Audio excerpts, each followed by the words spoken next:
नमस्कार, अटल न्यूज़ में आपका स्वागत है और मैं आपसे मुखातिब हूँ समीर अब्बास। लोग होठों पे मुझे लिए फिरते हैं, मेरी शख्सियत किसी तारुफ की मोहताज नहीं। ये शेर बहुत ख़ास है और ये शेर तब ख़ास हो जाता है जब हम सियासत की बात करते हैं, हम सामाजिक कामों की बात करते हैं और उस तबके की बात करते हैं जो हमेशा से जो है कहीं ना कहीं दबा कुचला कहलाता है। उसके लिए हाजी शफ़न मियाँ एक मसीहा के तौर पर काम करते रहे हैं। उनकी सियासी पृष्ठभूमि की भी मैं बात करूंगा, उनके तमाम बातों की बात मैं करूंगा। अटंगा चांदपुर एक गांव है नवाबगंज का, वही उनकी पैदाइश हुई और उसके बाद वो 1972 में जो है बैंक जब यहाँ हुआ करते थे, दो ही बैंक थे, तो उसके चेयरमैन भी बने। 1980 का वो दौर था, बहुत ख़ास दौर था जब सियासत में उथल पुथल हो रही थी, तो निर्दलीय उन्होंने चुनाव लड़ा और उसके बाद जब ये सिलसिला आगे बढ़ता है तो 1988 में वो बिलासपुर का भी चुनाव लड़े, लेकिन तमाम वजहों से, क्योंकि उस टाइम चेतराम गंगवार जी जो कि विधायक रहे, 5 बार मंत्री रहे, उनकी कुछ बातों की वजह से वो एक वोट से वो चुनाव हार गए। लेकिन अपनी शख्सियत के बदौलत समाजवादी पार्टी के वो दिग्गज नेता, कद्दावर नेता के तौर पर काम करते रहे। समाजवादी पार्टी की संग बुनियाद रखी गई, तब से लेकर लगातार समाजवादी पार्टी के सच्चे सिपाही के तौर पर हाजी शफ़न मियाँ काम कर रहे हैं। नवाबगंज ही नहीं बल्कि बरेली की सियासत में भी उनका नाम बड़े अदब व एहतराम से लिया जाता है और ख़ास तौर से मुस्लिम समुदाय की जो नुमाइंदगी की बात करते हैं उसमें उनको जाना जाता है। अपनी ज़िंदगी के 75 बरस से ज़्यादा गुजारने के बाद भी आज भी वो जिस तरह से एक्टिव हैं, जो हौसला बढ़ाते हैं नौजवानों का, वो काबिल तारीफ़ है। आज नए साल पर अगर हम ऐसी शख्सियत से नहीं मिलते जिन्होंने पूरी ज़िंदगी सियासत और सामाजिक कार्यों में गुजारी है, तो हमारे लिए और हमारे चैनल के लिए भी ये बात गलत हो जाती। उसी पीढ़ी को आगे बढ़ाते हुए उनके बेटे शारिक वकील साहब, क्योंकि वकील हैं, वो भी लगातार सामाजिक कामकाज में लगातार लगे हुए हैं। और उसी की तीसरी पीढ़ी एक और हैं, वो भी समाजवादी पार्टी के कहना चाहिए युवा वर्ग में जो है उनका भी नाम गिना जा रहा है। मैं तमाम लोगों की बात करते हुए अब सियासत की बात करूंगा, क्योंकि 2022 के चुनाव बेहद नज़दीक हैं। समाजवादी पार्टी से नवाबगंज का वो इलाका है जहां से भगवत शरण गंगवार जी कई बार विधायक रहे और वो मंत्री भी रहे, उनके बेहद करीबी हैं और भगवत शरण गंगवार जी उन्हें मामू भी समझते हैं। ये तो एक तारुफ हो गया, इंट्रोडक्शन हो गया, कहने को बहुत सारी बातें हैं आपके लिए। अगर कुछ इजाफा करना चाहें तो कर सकते हैं, उसके बाद हम थोड़ा विषय पर आए। जी। अगर आप थोड़ा सा इसमें जो मैंने सारी बातें कही हैं, ठीक है, बहुत हो गया, आपने बहुत कुछ कह दिया, इतना तो है भी नहीं। जी। अच्छा, मैं अब यहाँ से शुरुआत करूँगा बातचीत की कि सियासी जो आपका सफ़र है पूरा, और क्योंकि सियासत के जो मायने हैं वो आपके नाम के बिना अधूरे नज़र आते हैं, तो किस तरह का आपका पूरा सफ़र रहा? 1972 का आपने जिक्र किया, 80 का किया और 88 का मुझे बताया, तो थोड़ा सा इस पर आप रोशनी डालें जो पूरा आपका वक्त गुजरा। वैसे तो हम नवाबगंज में जब आए थे तो हम तो बिज़नेस करने के लिए यहाँ आए थे और हमने अपना बिज़नेस बड़ा काफ़ी कुछ हमने बढ़ा लिया था। पहले इंजनों का काम करते थे, फिर हमने भट्टे लगा लिए, हाइड्रोलिक सल्फेटेशन प्लांट लगा लिया। लेकिन इसी बीच में हमें कुछ लोगों ने मशवरा दिया, यहाँ डॉक्टर उमाकांत मिश्रा और लोग और थे, उन्होंने भूमि विकास बैंक का चुनाव आया जो हमारी ज़िंदगी का सबसे पहला चुनाव था। उसमें 1972 में हम नवाबगंज तहसील में एक ही बैंक हुआ करती थी, LDB, यही किसानों को लोन दिया करती थी। तो नवाबगंज और भतपरा ब्लॉक दोनों की बैंक एक ही थी और हम पूरी तहसील के नवाबगंज के हम इसके भूमि विकास बैंक के हम चेयरमैन चुने गए। उसके बाद हमारा कार्यकाल थोड़ा चलता रहा, 4-5 साल हम उसके चेयरमैन रहे। दोबारा हम चुनाव लड़े तो हम हार गए, क्योंकि जो काम करता वो मैंने अमूमन ये देखा कि वो फिर जीत नहीं पाता। मैंने ये देखा कि मेरी बैंक में मैंने कभी अपने TADA के पैसे भी नहीं लिए, जो अपने आबू बाबू होते थे मैं कहता तुम लोग अपने खर्च कर लो इसे। और जो हमारे यहाँ जो बकाया थी वो भी नहीं थी हमारे ज़माने में। कोई भी आदमी मेरे ज़माने में एक भी किसान को जेल नहीं गया, कोई बकायेदार भी नहीं रहा। इतना बढ़िया मैंने काम किया, उसके बावजूद भी मुझे चेतराम जी ने खड़े होकर भूमि विकास बैंक का चुनाव हरवा दिया। वो भी नहीं डालने दिए किसी को, मैं हार गया। उसके बाद में फिर मैं सन 1980 में विधानसभा का चुनाव मैं लड़ा और मुलायम सिंह यादव ने मुझे टिकट भी भेजा वहाँ लखनऊ से। मगर इत्तेफाक की बात थी, उस वक्त उनकी पार्टी नहीं थी, वो जनता दल या जनता पार्टी उनकी थी। उस वक्त उन्होंने अपनी समाजवादी पार्टी नहीं बनाई थी, मेरी जान पहचान उनसे थी। तो उन्होंने टिकट भेजा और इत्तेफाक से उसमें नवाबगंज की जगह औंला लग गया। तो मैं भर नहीं पाया और निर्दलीय हो गया मैं। जी निर्दलीय में चुनाव लड़ा, ठीक ठाक वोट मिले भी तो मुझे याद नहीं कितने वोट मिले होंगे, मगर मैं वो चुनाव हार गया। और उसके बाद में फिर मैंने सन 1900, बाकी मैं लोगों को ब्लॉक प्रमुख, किसी को एमएलए, सबको ये बनाता रहा। इस बीच में सन 1988 में मैं ब्लॉक प्रमुखी का चुनाव लड़ा और इत्तेफाक की बात थी फिर चेतराम गंगवार जो मेरे इतने खास हो गए थे बीच में, और उन्होंने फिर मेरी मुखालफत कर दी और मैं 1 वोट से चुनाव हार गया। जी। अच्छा, मैं एक बात जोड़ना चाहता हूँ। एक किस्सा हमने सुना है, जब आप ब्लॉक प्रमुखी का चुनाव हारे 1 वोट से, तो फिर शाम को जो दावत हुई, तो उसका थोड़ा सा आप थोड़ा बताएं कि मतभेद होना अलग बात है, मनभेद होना अलग बात है। मैं चाहता हूँ उस पर थोड़ा सा रोशनी डालें। जी, बात ये थी कि बेचेलाल गंगवार से हमारी दोस्ती भी थी और वो चुनाव लड़ रहे थे। उसके बाद शाम को जब वो जीत गए तो उन्होंने मुझसे कहा कि भाई यहाँ पर दावत हो रही है, तुम आ जाओ। मैंने कहा भाई मैं तुमसे चुनाव हारा हूँ और तुम जीत गए, मैं नहीं आऊँगा। तो वो सब खाने का सामान लेके मेरे घर चले आए और मुझसे बोले मेरे साथ में खाना खाओ। नहीं, मैं खाना भी नहीं खाऊंगा। तो मैंने उन्हीं के साथ में खाना खाया। पहले ये कुछ नहीं हुआ करता था कि लड़ाई झगड़ा इस तरीके की कोई बात होती। भगवत सिंह गंगवार भी चुनाव लड़े थे, ब्लॉक प्रमुख को बहुत नीचे थे, उनके वोट के सेकंड राय मुझी को मिली थी। जी। अच्छा, एक बात मैं आपसे जानना चाहता हूँ कि एक और वाकया हमने बहुत सुना है। छोटे लाल गंगवार जी जब चुनाव जीते तो भगवत शरण गंगवार जी के आपने एक पहले ही कह दिया था कि तुम चुनाव हारोगे। तो ये थोड़ा सा इस पर भी अगर चाहें तो रोशनी डाल सकते। हाँ, वो मुझसे खुद कह के गए थे तो कि मैं चुनाव हारूंगा ही नहीं। मैंने कहा देखो अब की बार हारोगे कि नहीं। और वो खुद बीजेपी से थे और मैंने छोटेलाल गंगवार जी का बहुत दिल से इलेक्शन लड़ा दिया। इतना इलेक्शन तो मैंने कभी अपने आप भी इतने दिल से नहीं लड़ा था और उनको मैंने चुनाव लड़ा दिया। और इत्तेफाक की बात ये थी कि वो चुनाव जीत गए। वो बात ये थी कि मुलायम सिंह जी मेरे घर आ गए जी। और मुझे यहाँ से ले गए, कार से ही आए थे। वीरपाल सिंह बाहर खड़े रहे थे, वो यहाँ आ गए, मुझे ले गए साथ में। तो मैंने उनसे पूछा कि मुझसे बोले कि मेरा कैंडिडेट तुम्हारा कमज़ोर है, तो बोले इसे जिता दो। तो मैंने कहा मैं जिता दूंगा तो मुझे क्या दोगे? तो बोले अगर हमारी सरकार आई तो मैं तुम्हें राज्य मंत्री बनाऊंगा। जी जी। मैंने बहुत मेहनत करी मास्टर साहब को जिताने में और एड़ी चोटी तक का जोर लगा दिया।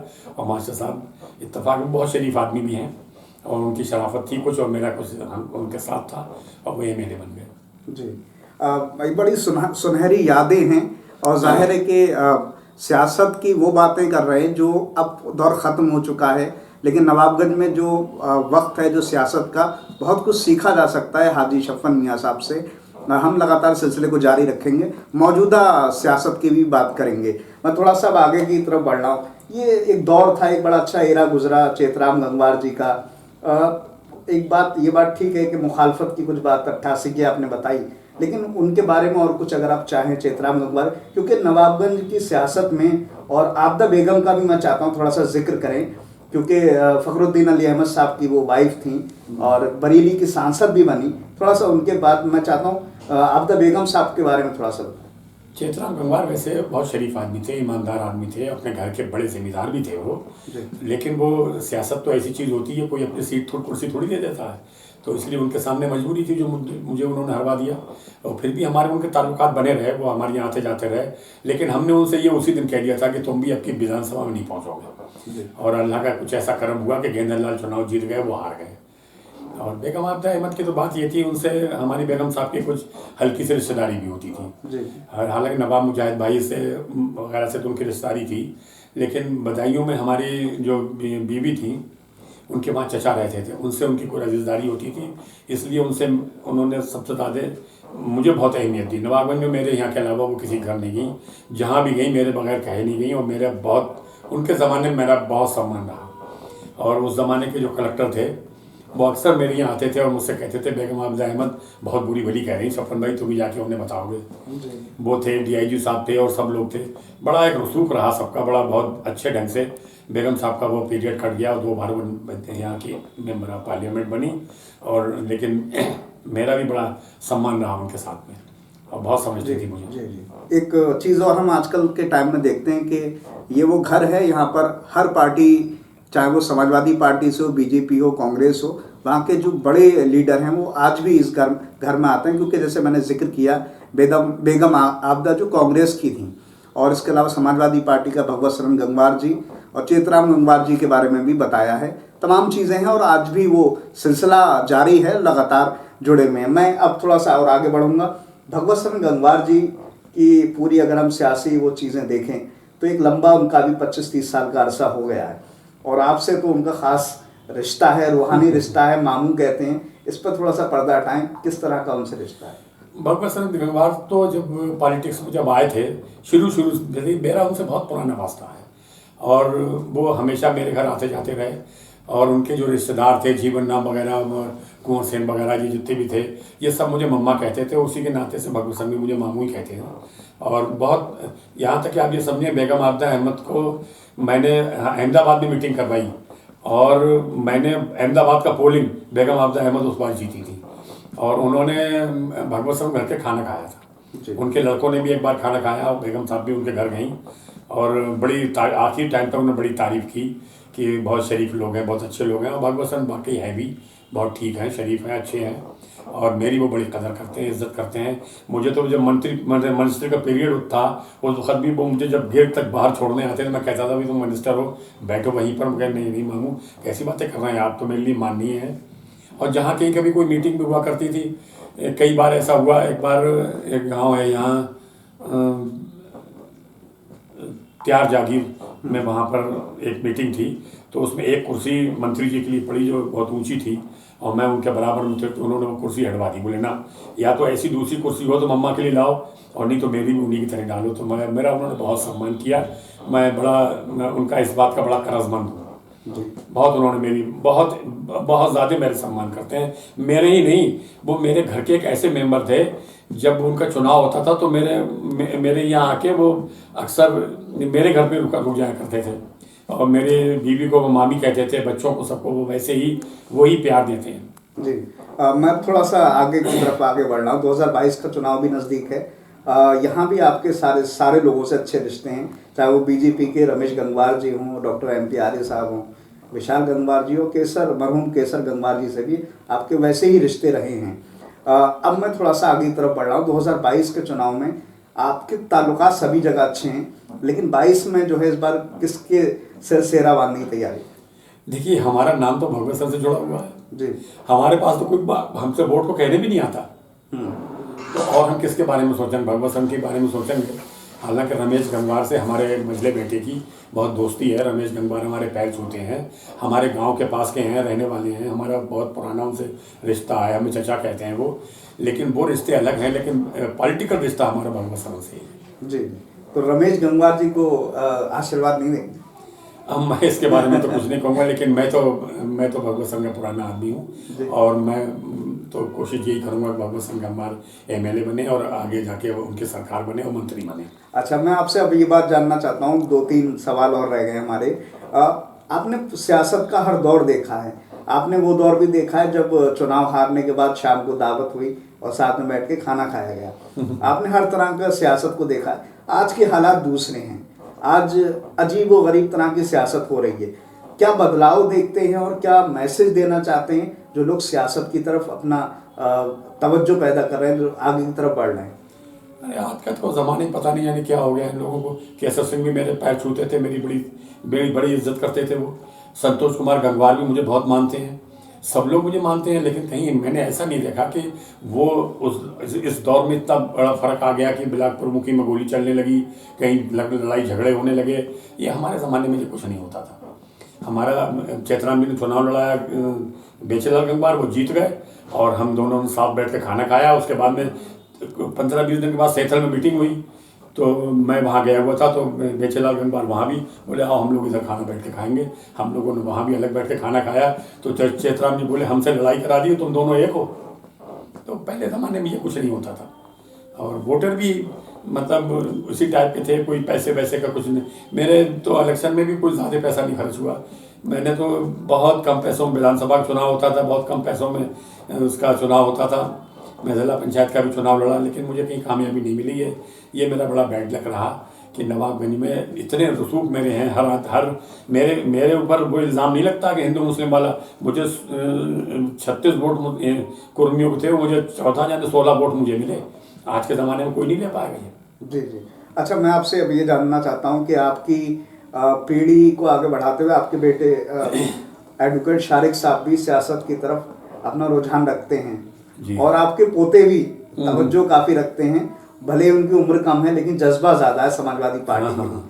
किस तरह की बातचीत होती है और किस तरह की सियासी, क्योंकि पृष्ठभूमि भी अलग अलग हो जाती है, एक क्या नहीं जनरेशन फ़र्क भी है, आपसे बातचीत होती है, थोड़ा चाहें तो उसकी तरफ भी आप कुछ बात कह सकते हैं। नहीं, अब ये लोग, इनका नया ज़माना है, ये नए हिसाब किताब की राजनीति करते हैं, मैं इनको रोकता तो कहीं नहीं जी। हूँ। अब हमारे शारिक साहब जो हैं उनकी दोस्ती तो रमेश से है, जी। लेकिन ये मुझे उम्मीद है कि वो अगर रमेश को टिकट बीजेपी से ही मिला तो वो बीजेपी में नहीं जाएगा, जहाँ तक मेरा अंदाज़ है, जो मेरा सोचना है।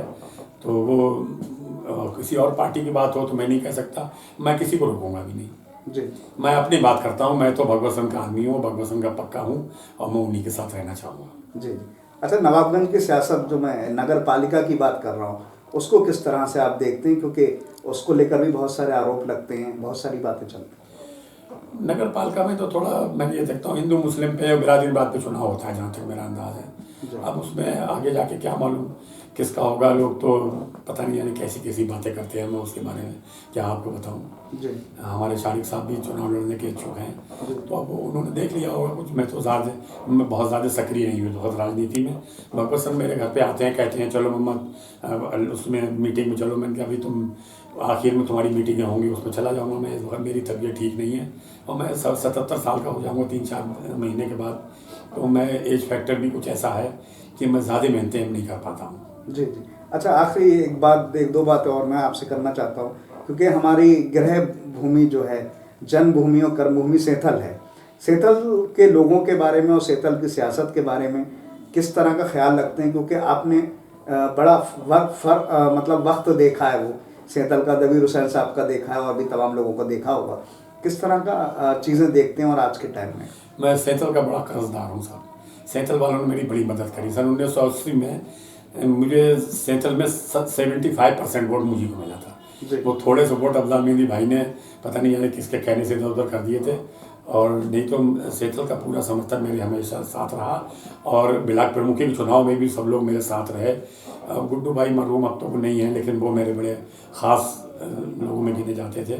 और भी लोग हैं, सब आमिर दैनी है जो नया चेयरमैन है, क्या नाम है, ये भी मेरे घर पे बहुत आते जाते हैं। सब लोग मेरी बहुत इज्जत करते हैं। मैं बड़ा महसूस करता हूँ कि मैं उनके साथ तो कुछ भी नहीं कर पाया हूँ। पाक परवरदिगार आलम ने मुझे ऐसी कोई पोस्ट नहीं दी जो मैं कुछ करता, लेकिन मेरे दिल में बड़ा प्यार, बड़ी मोहब्बत है सेंथल के लोगों के लिए। जी।